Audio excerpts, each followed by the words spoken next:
1971 সাল, মুক্তির সংগ্রামে বাংলাদেশ। দুই শিশুপুত্র সহ রাজধানীর সিদ্ধেশ্বরীতে এক আত্মীয়ের বাসা থেকে 2 জুলাই গ্রেপ্তার হলেন বেগম খালেদা জিয়া, যিনি 71-এ পাকিস্তানি শাসকদের কাছে গুরুত্বপূর্ণ একজন বন্দী, যার স্বামী জিয়াউর রহমান 26 মার্চ বিদ্রোহ করে স্বাধীনতা সংগ্রামে যুদ্ধরত। হানাদার বাহিনীর সদস্যরা তখন জেড ফোর্স অধিনায়কের পরিবার ও আত্মীয় স্বজনদের খুঁজতে মরিয়া। আক্রোশের শিকার হয়ে তখন কেউ কারাবন্দী, কেউ নৃশংসতায় আহত।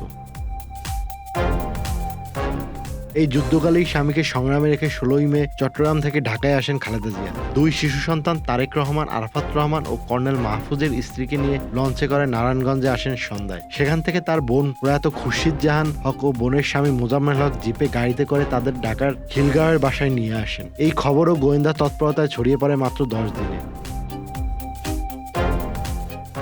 26 মে ভগ্নিপতি মোজাম্মেল হক জানতে পারেন পাক সেনারা খালেদা জিয়ার অবস্থান জেনে ফেলেছে। এরপর থেকে শুরু হলো লুকোচুরি। এই বাসা থেকে ওই বাসা, কেউ কেউ আবার নিপীড়নের ভয়ে বেগমকে জায়গা দিতে অপারগ। দুলাভাই মোজাম্মেল হক 28 মে শঙ্কর, সেখান থেকে 3 জুন অন্যত্র স্থানান্তর করেন খালেদা জিয়া ও তার 2 পুত্র পিনো ও কুকুকে। এরপর অজানা এক ঠিকানা থেকে ভূতত্ত্ব জরিপ অধিদপ্তরের ডেপুটি ডিরেক্টর SK আবদুল্লাহর সিদ্ধেশ্বরীর বাসায় থাকতে শুরু করেন জিয়া পত্নী। 2 জুলাই ভোরে পাকিস্তানি হানাদার বাহিনীর হাতে আটকের আগ পর্যন্ত ওই বাড়িতেই ছিলেন বেগম খালেদা জিয়া।